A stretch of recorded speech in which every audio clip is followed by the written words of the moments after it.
Шынымды айтайын, мен де сіздер сияқты Google'дан 10 см қалай өседі деген видеоларды қараған болатынмын.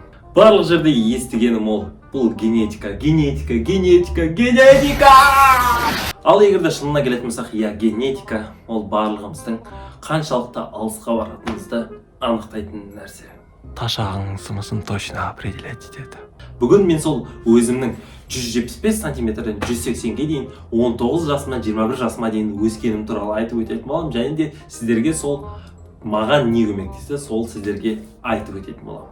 Төмен жақтың өсуі туралы видео іздеп кірген болсаң, родной шыға бер, маған дым көмектеспеген, саған да көмектеспейді ол. Ал енді әзілдеп болған болатын болсақ, енді шынына келетін болсақ, егерде сіздердің жастарыңыз 21-ден аспаған болса, сіздерде әлі өзіңізді құтқарып қалуға, кішкене ұзынырақ болуға мүмкіндік мынадай болсын бар.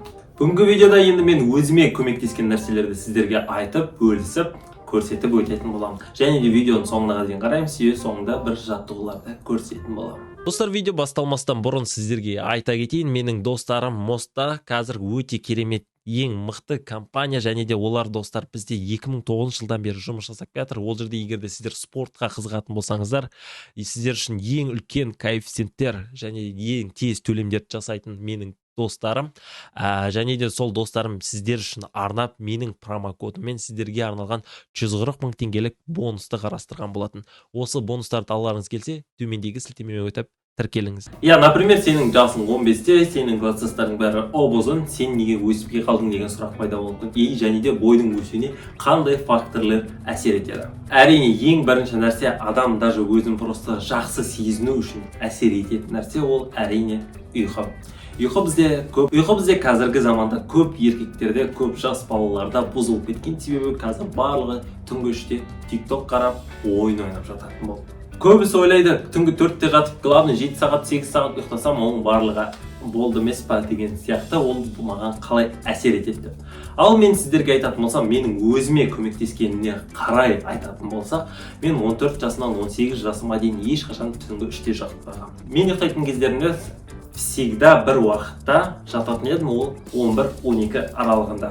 11-12 аралығында телефон ұстамай, ештеңе ұстамай ұйықтайтын едім.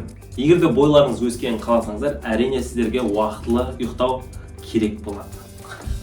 Одан кейінгі маңызды және де сіздердің любой нәрсеңізге, әсеріңізге, даже сіздердің өзіңізді қалай сезінуіңізге, көңіл күйіңізге әсер ететін ол әрине тамақ, питание деп аталады, және питание жағынан барлық жігіттер 14-18 жасында қазір енді үйіңіздегі ата-анаңыз пісірген, то есть анаңыз пісірген тамақты жейтін болсаңыздар, сіздерде питаниядан проблема болмауы қажет.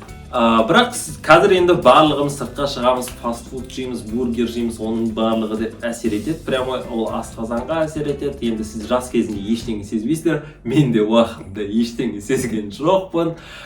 Қазіргі питанияға келетін болсақ, қазір питаниямды дұрыстамасам болды, достар, мына бетті көріп тұрсыздар ғой. Сіздерде осындай бет болып кетер. Сондықтан питанияны сақтауды әрдайым ұмытпай жадыларыңызға сақтап жүріңіздер. Үшінші маңызды нәрсе, әрбір еркекке маңызды нәрсе ол әрине спорт. Спорт дегенде сіздерге обязательно турникке тартылып, немесе отжимания жасап, немесе штанга көтерудің қажеті жоқ мен сияқты.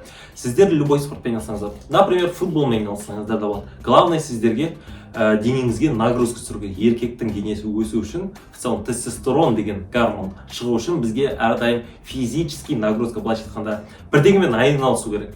Егерде залда качалкамен айналысатын болсаңыздар, качаться етіп мен сияқты осындай болатын болсаңыздар, сіздерде тестостеронмен точно проблема болмайды. Бірақ залда качаться еттім, болды деген нәрседе жоқ. Әрине жаңағы бірінші, екінші айтылып кеткен нәрселер залға қарағанда маңыздырақ болып келеді. Сондықтан питания мен ұйқыны сақтау керексіздер. Ал енді біз мағандан бері не істеу керек екенін айтқан болатынбыз, ал енді не істемеу керек. Бұл да өте қатты маңызды, достар, ауадай маңызды. Жігіттер 14-13 жасынан бастап уже қазіргі одноразки, темекі, насыбай, алкоголь барлығына жолайтынын білесіздер. Сол осы алкоголь сияқты барлығына жолағандықтан, темекіге жолағандықтан, ол сіздердің тестостероныңызды блокировать етеді, уақытша болса да блокировать етеді. Сол блокировать еткеннің кесірінен, достар, сіздерде тестостерон шықпайды, тестостерон шықпаса сіздерде гормон роста болмайды. Гормон роста ол сіздердің өсуіңізге прямой влиять ететін главный нәрсе осылай жоғарғы қарай кетуіңізге ойма, ничего себе бицепс. В общем, прямой влиять ететін нәрсе. Сондықтан жігіттер жаман привычка, яғни біздегі жаңағы алкоголь, темекі, ішімдік осының барлығына жоламай жүргендеріңіз дұрыс. Осы 4 советті сақтағаннан кейін де бойың кішкентай болып көріне ма? Әрине бойың кішкентай болып көрінеді. Біздің қазіргі 21 ғасырдағы ең главный проблема барлығымыз телефонға бүйтіп кіріп кеткенбіз, компьютерде бүйтіп отырып қалған. Сондықтан біздегі главный проблема ол әрине осанка. Осанка көп жігіттердің байқаймын, мектепте де өздеріңіз қарасаңыздар, байқасаңыздар болады. Өзіңіз даже, сіз өзіңіз осылай жүрген болуы мүмкін.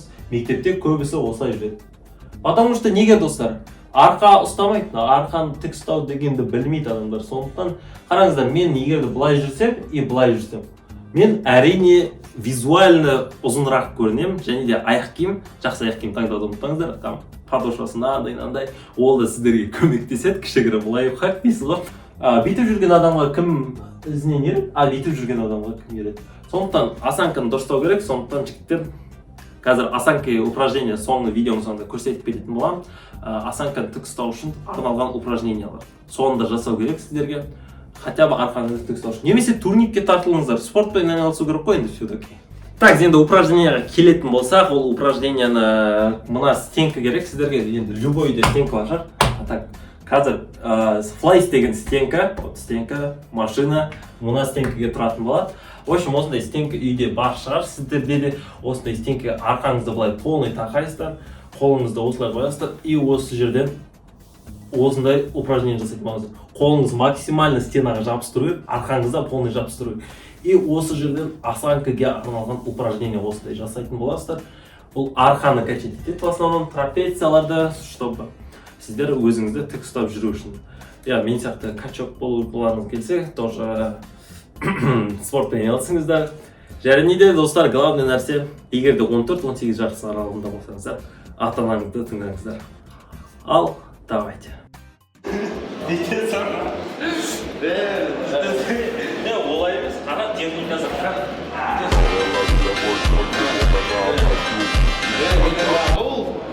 Жоқ, олай емес,